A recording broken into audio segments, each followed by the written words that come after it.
Madame la Présidente, merci d'accorder cet entretien à Euronews. Alors vous êtes ardemment opposé à cette loi qu'on appelle la loi sur les influences étrangères. Vous avez promis d'y opposer votre veto. Et aujourd'hui, le parti au pouvoir, le Rêve géorgien, affirme être prêt à modifier ce texte en fonction notamment des propositions européennes. Alors est-ce qu'un compromis est envisageable ? D'abord, le compromis, il n'est pas avec moi parce que moi, je ne fais qu'incarner ce que la Vox Populi géorgienne proteste ardemment depuis maintenant 37 jours. Et moi, je suis la seule aujourd'hui élue de cette Vox Populi et je considère que je suis redevable et que je suis responsable devant elle et que je partage l'analyse qui est faite de cette loi, de son inopportunité absolue, en essence, et pas seulement dans le texte ou les amendements, et qu'un compromis sur une loi qui, l'année dernière, a été présentée, a été rejetée dans la même forme par des manifestations massives et par les critiques de nos partenaires européens, et retirée par les autorités, avec la promesse ferme qu'elle ne serait jamais reproposée, est aujourd'hui introduite. Comment croire qu'il peut y avoir encore un compromis?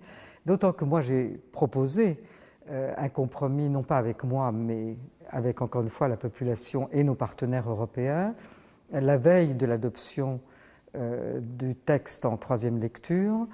J'ai fait une déclaration publique dans laquelle je proposais que les autorités marquent un temps d'arrêt et reviennent à la deuxième lecture, qui est l'endroit où on peut amender le texte, écouter les objections des uns et des autres et apporter des modifications si on le souhaite. Ça n'a non seulement pas été entendu, mais le texte a été adopté en troisième lecture en comité en 1 minute et 7 secondes, pratiquement en l'absence de députés de l'opposition et devant la réaction de la population. Donc ça, c'est pour ce qui est des chances du compromis. Je comprends qu'à tout moment, on peut avoir envie, et c'est normal, de rechercher un compromis, mais aujourd'hui, la situation est sortie de cette possibilité parce que le problème n'est plus la loi qui n'est pas amendable. C'est ça son vrai problème, c'est-à-dire que c'est l'essence de la loi qui est pervertie. Cette loi qui décrète nos partenaires depuis 30 ans et amis européens ou américains comme étant ceux qui sont soupçonnés de vouloir déstabiliser le pays, financer des intérêts autres que celui du pays, sont accusés de fomenter un deuxième front dans le pays et de vouloir la révolution ou le renversement du gouvernement tour à tour.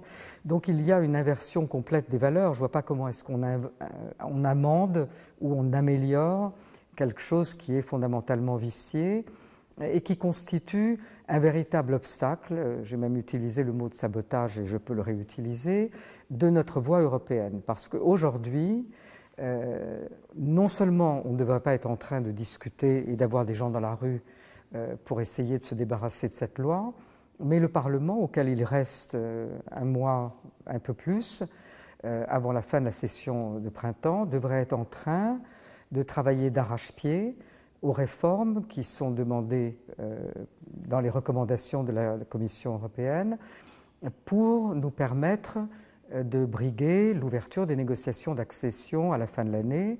On sait que la Commission va publier un premier constat de progrès ou non de progrès en octobre.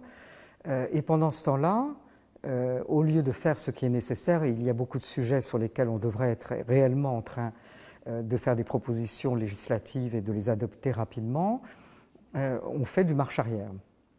Donc c'est très très préoccupant et c'est encore plus préoccupant quand c'est sur fond d'autres lois sur lesquelles je ne vais pas revenir maintenant, mais qui elles chacune aussi mettent des couteaux dans le contrat avec l'Union européenne sur différents aspects qui sont les aspects importants mais plus techniques que cette loi.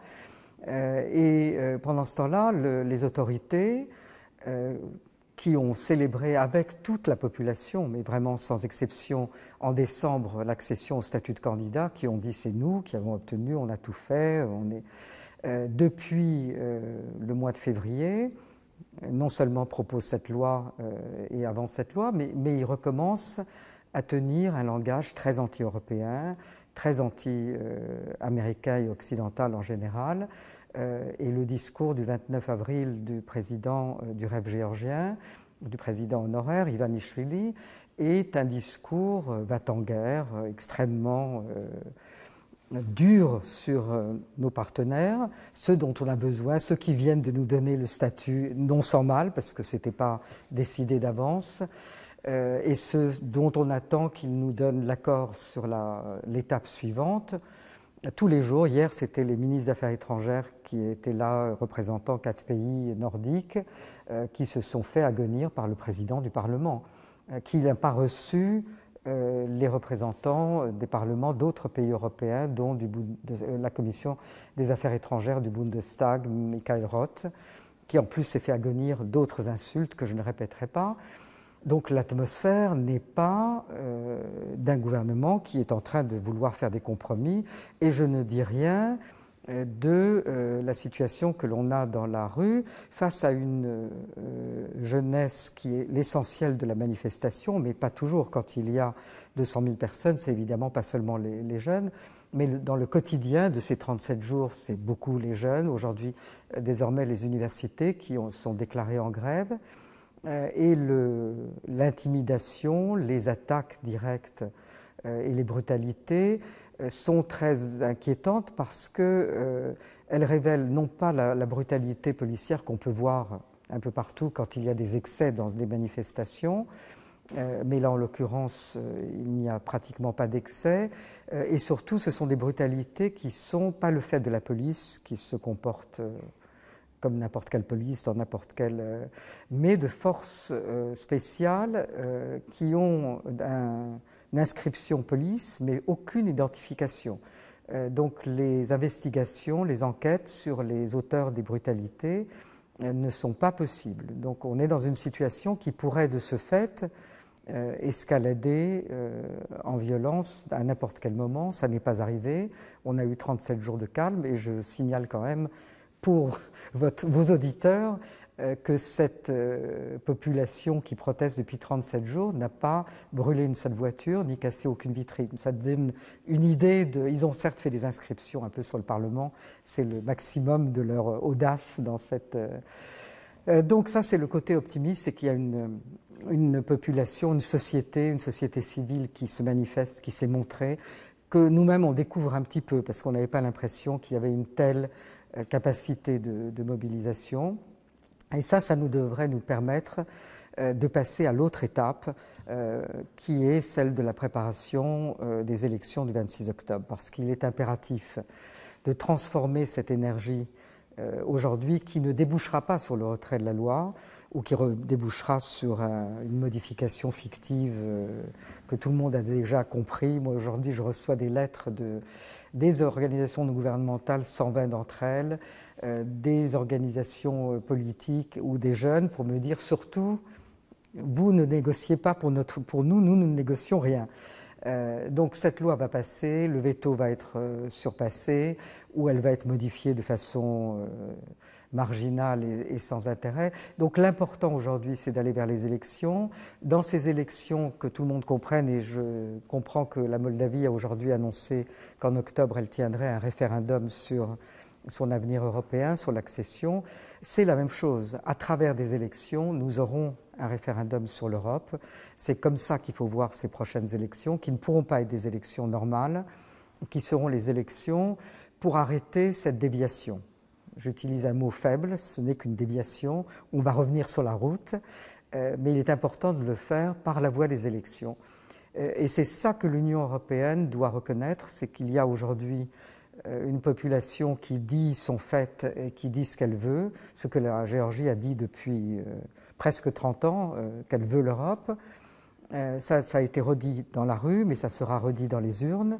Il faut nous accompagner sur cette voie pour que cette voie soit pacifique, qu'il n'y ait pas d'escalade de la violence. Et surtout, il faut que l'Union européenne dise très clairement qu'elle tiendra compte du choix de la Géorgie. C'est-à-dire qu'elle ne va pas sanctionner le pays. Je distingue les sanctions individuelles et le pays. Mais que le pays ne sera pas sanctionné tant que sa réponse ne sera pas connue dans les urnes. Alors justement, une partie de l'opinion géorgienne estime que l'Union européenne fait preuve d'un certain manque de fermeté à l'égard du gouvernement géorgien et réclame des sanctions. Alors moi je ne réclame pas, parce que ce sont là, il faut bien distinguer les deux choses. Il y a les sanctions individuelles sur lesquelles un président ne peut pas se prononcer. Ce n'est pas de mon fait. Les Européens sont des grands, ils savent ce qu'ils doivent faire quand ils doivent le faire. En revanche, la fermeté, moi je pense qu'aujourd'hui l'Union européenne doit dire clairement qu'elle soutient, comme l'ont fait les ministres hier des Affaires étrangères, qu'elle soutient un mouvement qui est un mouvement pro-européen, pacifique et absolument pas révolutionnaire, entre guillemets, qu'elle critique les autorités en place pour avoir lancé un pavé dans la mare qui est un instrument de polarisation inutile et qui va à l'encontre des objectifs européens. Il faut le dire clairement, il ne faut pas dire il y a de deux côtés quelque chose, non.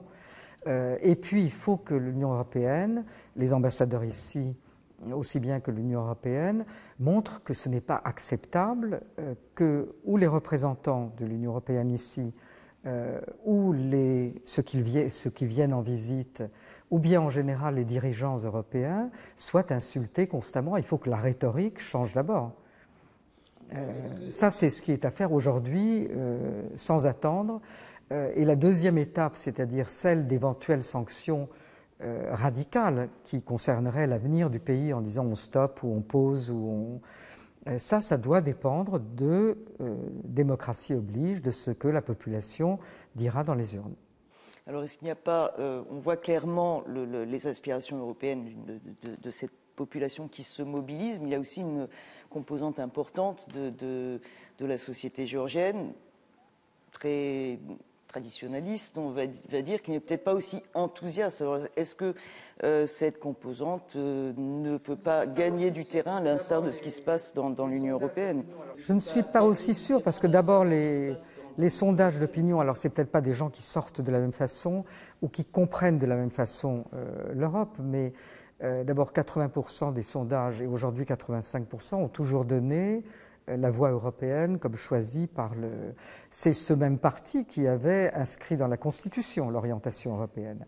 Et il est très intéressant de noter qu'aujourd'hui, tout en insultant l'Europe et tout en prenant des mesures qui vont à l'encontre de la voie européenne, les dirigeants du rêve géorgien ont tout d'un coup ajouté un petit codicille à leur discours extrêmement offensif pour dire nous aussi, de toute façon, on rentrera dans l'Europe en 2030.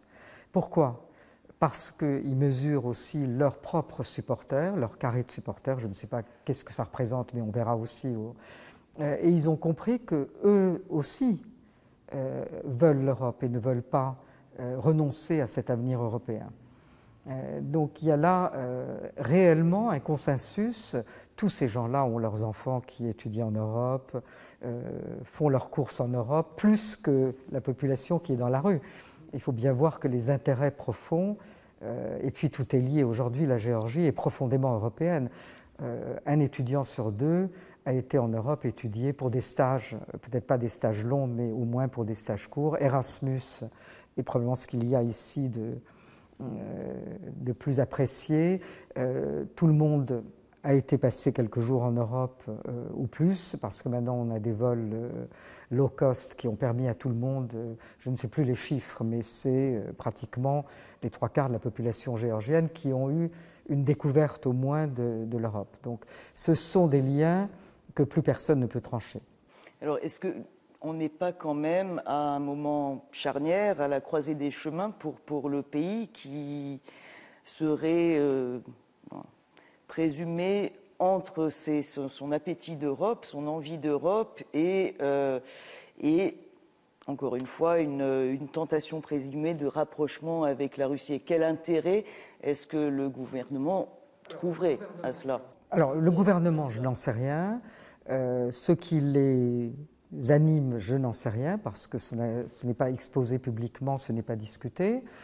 Ce dont je peux me porter garante, c'est que dans ce pays qui a connu au moins 3 guerres et des dizaines d'années d'occupation par les différentes Russies, pour ne pas dire siècles, qui a 20% de son territoire occupé, sur lequel il n'y a pas de jour qui se passe sans qu'il y ait des otages pris, où la langue géorgienne est pratiquement interdite, où les droits de l'homme, y compris des populations non géorgiennes, sont violés tous les jours. Il ne peut pas y avoir de tentation de retour dans le giron russe, surtout quand on regarde aujourd'hui ce qu'est cette Russie d'aujourd'hui. Une Russie qui aurait évolué, qui ne serait pas dans cette guerre atroce contre l'Ukraine, qui serait en train de la gagner de telle façon que tout le monde se dirait « oh là là, tout va mal ». Ce n'est pas le cas. Il faut arrêter, sous prétexte que l'Ukraine n'a pas récupéré aujourd'hui ses territoires pour des raisons qui ne lui sont pas imputables à elle. Elle a déjà prouvé que cet immense empire est un empire au pied d'argile. Elle a déjà prouvé que la stratégie militaire de la Russie ne fonctionne pas. Il change à tour de bras de commandant militaire. Que cette grande armée invincible russe, elle n'est pas si invincible que ça, et que ce régime n'a rien d'autre que la force à offrir, et ça ne peut attirer personne, et surtout pas des Géorgiens. Ça peut attirer des Européens qui n'ont pas encore compris très bien ce qu'est le grand avantage d'une Europe pacifique, même si tout ne leur plaît pas. Ça ne peut pas attirer les Géorgiens. Donc il n'y a pas de tentation russe, il peut y avoir des manœuvres russes de certains dirigeants. Madame la Présidente, merci beaucoup. Est-ce que c'était clair ? C'était très clair. Merci infiniment.